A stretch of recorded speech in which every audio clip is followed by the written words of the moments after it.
Assalamualaikum warahmatullahi wabarakatuh. Sahabat dimanapun kalian berada, pada kesempatan kali ini kita akan mempelajari sejarah kitab Turjuman Al-Mustafid, yang mana kitab ini adalah sebuah kitab tafsir karya Syekh Abdul Rauf As-Singkili. Lalu bagaimana dengan sejarah kitab tersebut? Mari sama-sama kita simak penjelasan sejarah kitab Turjuman Al-Mustafid. Pertama, pengenalan. Kitab Turjuman Al-Mustafid adalah sebuah kitab tafsir yang ditulis dalam bahasa Melayu oleh seorang cendekiawan sentral dunia Islam yang berpangkat sebagai qadhi sekaligus mufti kerajaan Aceh di masa pemerintahan Ratu Syafiatuddin dan Ratu Kamilatuddin Aceh, iaitu Syekh Abdul Rauf As-Singkili atau yang lebih kita kenal dengan Tunku Syah Kuala.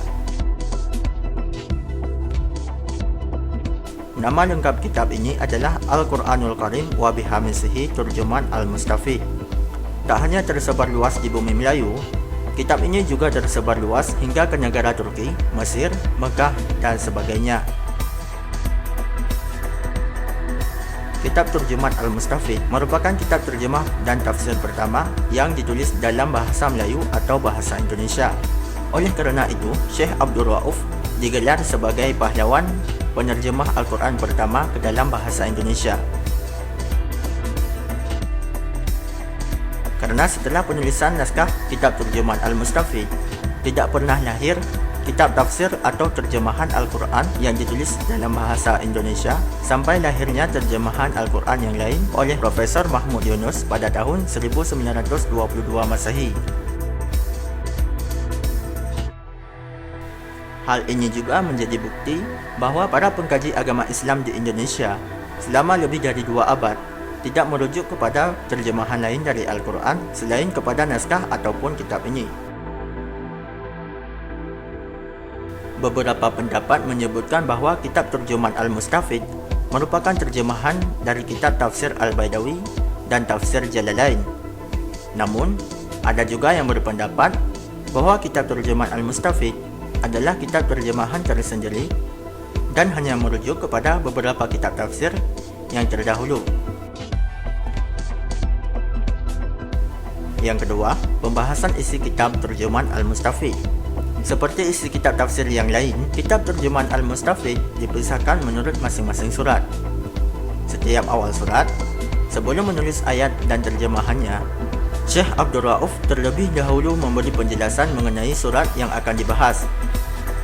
Keterangan awal ini mencakup jumlah ayat, Makkiyah atau Madaniyah, serta keterangan-keterangan tentang keutamaan surat tersebut.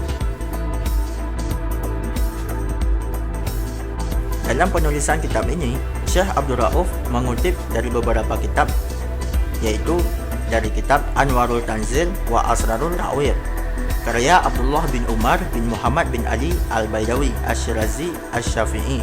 Selain itu, Syekh Abdul Rauf juga mengutip dari kitab Lubabul Ta'wil fi Ma'anil Tanzil yang ditulis oleh Alauddin Abu Al-Hasan bin Ali bin Muhammad bin Ibrahim bin Umar bin Khalil Al-Syaihi Al-Baghdadi. Yang ketiga, sejarah percetakan kitab Turjuman Al-Mustafid.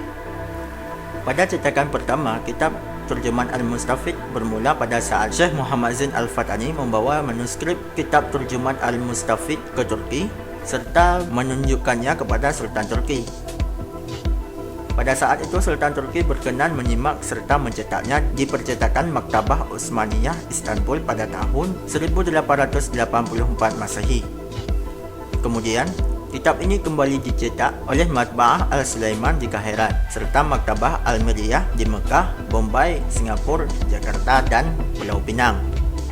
Edisi cetakan terakhir kitab ini adalah cetakan Darul Fikri pada tahun 1990 yang direvisi kembali oleh Syekh Muhammad Idris Abdul Rauf Marbawi. Yang terakhir yaitu hikmah atau manfaat mempelajari kitab tafsir Turjuman Al-Mustafid. Sahabat dimanapun kalian berada, manfaat mempelajari kitab Turjuman Al-Mustafid adalah yang pertama, kitab ini ditulis oleh seorang ulama yang diakui kealiman dan keilmuannya oleh berbagai pihak. Selain merupakan kitab tafsir pertama di tanah Melayu, Kitab ini sekaligus memaparkan gambaran masyarakat Melayu ketika itu, dan kitab ini juga bisa dijadikan sebagai rujukan bahasa, pemikiran, dan kebudayaan masyarakat Melayu atau masyarakat Aceh untuk generasi mendatang. Kedua, walaupun kitab terjemahan Al-Mustafid hanyalah sebuah kitab tafsir yang ringkas bila dibandingkan dengan kitab-kitab tafsir berbahasa Arab yang lain, namun kitab ini telah menjadi bukti bahawa pengetahuan pengarangnya sangat luas, khususnya dalam bidang qiraat.